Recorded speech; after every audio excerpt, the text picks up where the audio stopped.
സങ്കടഹര ചതുർത്ഥിയും മുപ്പട്ട് വെള്ളിയാഴ്ചയും ഒരുമിച്ച് വന്നിരിക്കുന്ന ദിവസമാണ്. സമ്പദ് സമൃദ്ധിക്കായി ലക്ഷ്മി വിനായക മന്ത്രം ജപിക്കാവുന്നതാണ്. അതിനെക്കുറിച്ചാണ് പറയുന്നത്. 2025 മെയ് 16 വെള്ളിയാഴ്ച സങ്കടഹര ചതുർത്ഥിയും മുപ്പട്ട് വെള്ളിയുമാണ്.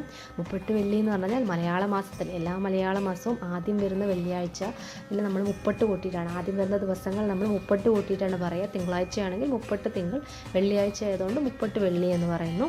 ശ്രീ പാർവതി പരമേശ്വര പുത്രനായ സകല ഗണങ്ങളുടെയും പ്രഥമനായ വിഘ്നങ്ങൾ അകറ്റുന്ന അറിവിൻ്റെ ദേവനായ ഗണപതി ഭഗവാനെ ആരാധിച്ചാൽ തീരാത്ത സങ്കടങ്ങളൊന്നും തന്നെ ഇല്ല എന്ന് പറയാം. ഭക്തരിൽ അതിവേഗം പ്രസാദിക്കുന്ന ഗജാനനെ എപ്പോഴും ഓം ഗം ഗണപതിയെ എന്ന് ചൊല്ലിക്കഴിഞ്ഞാൽ നമ്മുടെ ജീവിതത്തിൽ നേരിട്ട് വരുന്ന പല തടസ്സങ്ങളും കുറഞ്ഞു വന്ന് തടസ്സങ്ങളൊന്നും തന്നെ ഇല്ലാതാകുന്നത് നമുക്ക് നേരിട്ട് അനുഭവിക്കാൻ സാധിക്കുന്നതാണ്. ഗണപതിയുടെ ഓരോ ഭാവത്തെയും ആരാധിക്കുന്നതിന് ഓരോ ഫലങ്ങളാണുള്ളത്.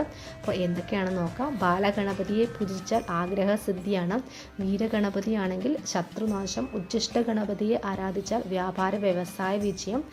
ശക്തി ഗണപതിയാണെങ്കിൽ ഭയമോചനം, ആകർഷകത്വം, സമൃദ്ധി എന്നിവ ഫലം. ഹരിദ്ര ഗണപതിയാണെങ്കിൽ സന്താന ലാഭം നൽകുന്നു.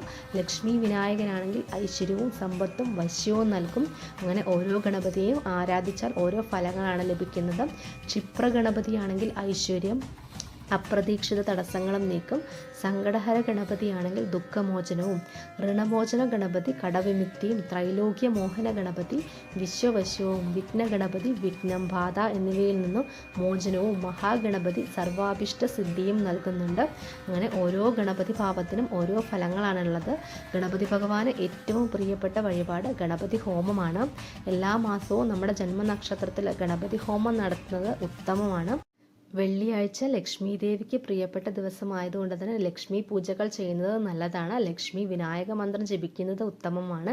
ഓം ശ്രീം ഘം സൗമ്യായ ഗണപതിയെ വരവരത സർവജനം മേം വശമാനയ സ്വാഹ. ധനാഭിവൃദ്ധിക്കും ദാരിദ്ര്യ ദുഃഖ മോചനത്തിനും 108 തവണ ജപിക്കേണ്ടതാണ്. അപ്പോൾ സങ്കടഹര ചതുർത്ഥി ദിനം ലക്ഷ്മി ദേവിയെയും വിനായകനെയും പൂജിക്കാൻ നല്ലൊരു ദിവസം തന്നെയാണ്. അപ്പോൾ ലക്ഷ്മി വിനായക മന്ത്രം ജപിക്കാൻ പ്രത്യേകം ശ്രദ്ധിക്കുക.